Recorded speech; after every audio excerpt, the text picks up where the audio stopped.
Good morning, world. It is max action time. I'm coming to you from Knoxville, Kentucky.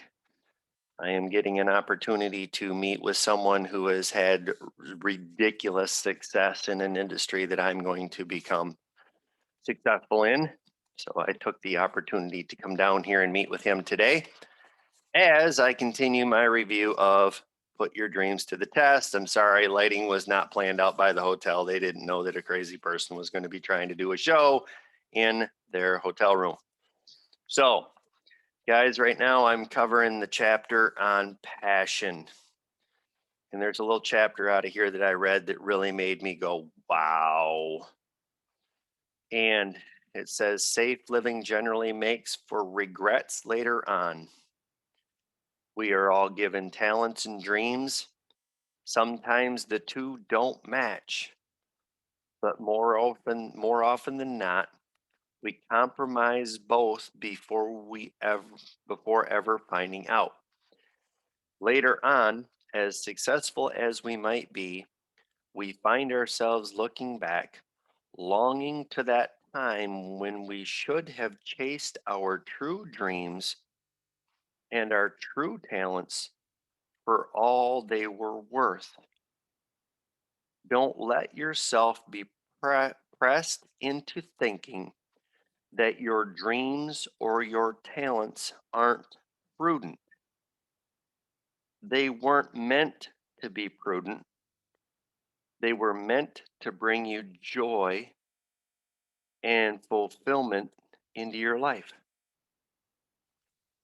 Guys, think about the fact that anything that you're jumping out in the world to do, if it's never been done, that's why the world's asking you to do it. If it's something that's challenging, the idea was popped into your head because the world thinks that you have the ability to do it. Now, it's your opportunity to either answer that call and step up. And if you don't think you can handle it, ask somebody, because I'll bet you just about anything, somebody's going to say, no, dude, you just need this help or that help. So there's so many people that once they get into what they think is a groove, they never think about, is this a rut? And then one of the things Maxwell says is the only difference between a rut and a grave is the length. And I think once you stay in a rut long enough, it becomes your grave, because that's where you're going to die if you don't figure out that you have the ability to climb out of the rut. I got somebody on this show right now that thinks he wants to stay where he was at. He wants to continue, and now he wants to risk his money instead of mine. I don't think it's a wise idea. But I don't think that he believes that the options that are available to him are doable. I think the real situation is that he doesn't want to face the demon with a baseball bat and just get it over with. Treat it like the minion that I had in my office that was a foot tall that I swatted with a baseball bat just to make a statement that I wasn't going to put up with stupidity from people anymore. Maybe we just need to take scaredy skeleton out and just, take a baseball bat after it. And then when he drops the baseball bat, he can say, I'm glad that's over. There's so many times I believe, guys, that we have a dream and we're afraid to go after it. I've got a situation right now where I'm trying some stuff. I'm not having the world's biggest success. Yesterday, I figured out that I was half of the way to the guy's office who has been ridiculously successful at this. So instead of thinking about it, I picked up somebody's phone. Hey, do you think he'd let me come and see him? And they said, yeah. So all I had to lose, 8 hours, 2 tanks of gas, and a hotel room, and a few burgers. Back when I was drinking, I'd piss away more money than that in a bar on a Friday night. Easy. Typically, I'd piss away that much before most of the world even showed up. So I figured, hey, it's a safe bet. So um, I decided to jump in the car and just head to Knoxville. I think that there's so many times that people have opportunities like that and they know what they should do and they're too chicken shit. Um, I was listening to some David Goggins this morning and he was asked, what was the word they used? Greatness. They asked Goggins, what is your definition of greatness? And Goggins says, let's make believe that I'm a tennis player and that I am retired and I beat everybody and I was the greatest in the whole world. But I was willing to look back at the matches that I lost. And it wasn't because I didn't have the ability to win, but because my mind wasn't in the right spot. And that it was because of a distraction with my job or my family or politics or something stupid where I wasn't able to pull the crap out of my head so that I could focus on what I wanted to do so that I could actually use all the powers that I had given to me to be able to apply them in that situation to win. In that effectively, God has described greatness as the humility to own the areas where you didn't perform because you didn't have either the training or the passion, which is the subject of today's chapter, to follow through and do what you knew you needed to do.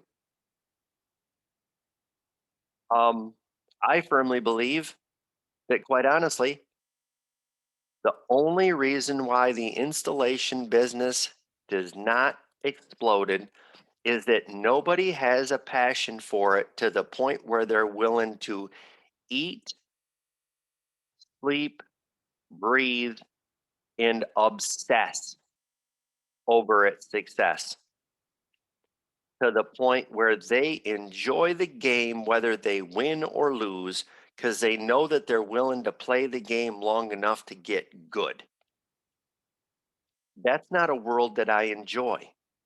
I'm not willing to play the game long enough to learn or maybe I don't care about it enough to be willing to take the lessons that the world is giving me and apply the lessons so that I can actually be successful.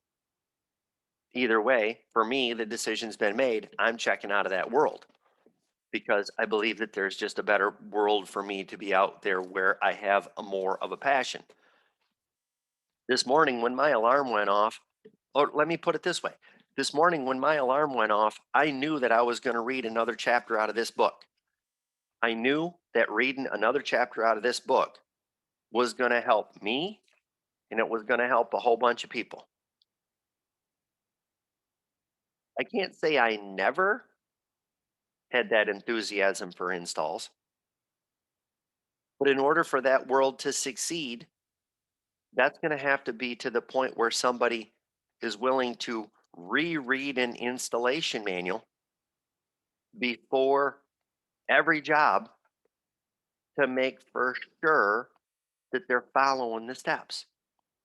The only reason why I went there is, guys, the thing that we all have to do is we all have to find something that means so much to us that we will, and I've used this analogy before, but I'm going to use it again because the people that stick with me are going to go. We're going to go to a UPW. That is Unleash Your Power Within with Anthony Robbins. And we are literally going to walk across hot coals just to prove that we are badasses and that we can do it and that our mind is stronger than our the sissy ass way that we were brought up. Of how, as you concentrate through something, you can get to the other side. I think I mentioned it yesterday in the situation that I'm in right now. I think the world brought me this opportunity to force me to sit there and beat my head against the call wall until you make it. In the Godden's um, video that I was talking about listening to this morning, I think he was talking about the dials on a machine, but I found it very odd that the video that came to me talked about dials when dialing is my hang up right now. So I have to grow through that because my passion for being able to make a living that is above average so that I can have the RV, so that I can run the, planet and have the money and time to study things like this and turn it into a nationally acclaimed syndicated radio show and leadership training opportunities, speaking opportunities, blah blah blah. My passion to go get that and make it happen is going to make me have the stick to itiveness to beat my head against the call wall until it crumbles. Um, in here, one of the things that we've kind of talked about yesterday that Gail had brought up and asked me if there was, um, that I wasn't have I was not addressing the how to help people find their passion. I think the number one thing for a lot of people is they need to realize that they need to look for it. And they need to look for something that's so powerful to them that they will obsess over it. Um, Tom Bilyeu says when your obsession with something has gone to the point where the rest of the world thinks you lost it, you're on the right path. And only those who get it get it. When I'm at a John Maxwell environment, or when I'm honestly in this environment here where people are searching for answers, I feel at home.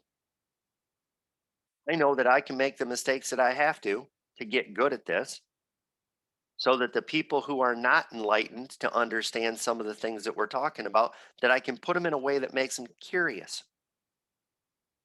By the way, guys, I don't know if anybody's looking at the attendance, but we got Ty on here, who is a John Maxwell coach. I jumped on Facebook yesterday and started asking, how does somebody restart a coaching business that never got off the ground? I got a lot of really good advice. And it boils down to very simply work the system, be consistent, do what you're supposed to, and plug into a group. Huh. Sounds a lot like the Max Action show since October. So we do have a new, hopefully consistent fan. He has done some very eye-opening videos. He was spent 20 years in the military, and he saw some things that will make you think. And so much of the world, I don't think, is aware of how lucky they are that we have been able to create a 48, yeah, it's 50, but the other two states are kind of out there disconnected. We have created a 48 state oasis for us from a lot of the madness that the rest of the world has to enjoy. And right now, whether we like it or not, our government's handing out a whole lot of money so that we don't tank Quite honestly, I think that they should probably let us tank a little bit so that the world realizes just exactly how freaking lucky they are. Make it so that people actually have to look around and go, wow, holy crap, we better defend this shit because we're lucky as could be. So, back to the question here at hand, guys. What is your passion? How can you find it? Number one, hopefully everybody here is kind of thinking about, am I doing something that flips my heart switch and makes me happy and proud that I did it every day or that I'm working on it, whatever your pace is. I appreciate you guys being here every day to continue my commitment. And I'm now getting to the point where I'm actually reading through these chapters every day before the show. So I'm really getting these books into my head. There's no way that anybody can read a chapter a day from Maxwell, and after a year or two of doing that and having some kind of an audience, that they can't become good. There's just impossible. So it's a matter of find a passion, do the work consistently every day. We got some people here that are thinking about following me in the insurance business. I got to ask the question, did you study your test yesterday? Did you move yourself one step forward in the licensing process? Because that's where it all starts. If you're not moving yourself forward, you're having hallucinations and you're not even enjoying the colors that come with eating acid. You're making this stuff up all on your own that you're going to be successful. Because if you're not doing the baby steps, it'll never work. So I'm not saying that passions are going to come free. Quite honestly, you might even be pissed that you find a passion because it's going to inspire you to do things that you never thought were possible. And then that's going to piss you off because you didn't do it sooner. But you know what? You got to be proud of the fact that you saw it before you were dead. Because a lot of people don't realize this shit until they're sitting on their front porch in a rocking chair at 86 years old. I talked to a guy the other day who wants to buy insurance. I can't write a guy policy that's over 80 right now. But I mentioned to him the world is missing out on the wisdom that's walking around in the heads of old people because they if they had to all do it all to do over again, they do it different. So guys, let's make it our mission to go and learn, share what we learned, and save people decades of frustration. Some people you're not going to be able to talk any sense into, and if they want to be stubborn like that, they can piss away their life. Let's not piss away today by making a conscious decision that we're going to do something to help ourselves so that we can have something to offer the rest of the world to help them and help them through the swamp of life. Because on the edges of the swamp, there's solid ground, and above that, there's mountains to climb.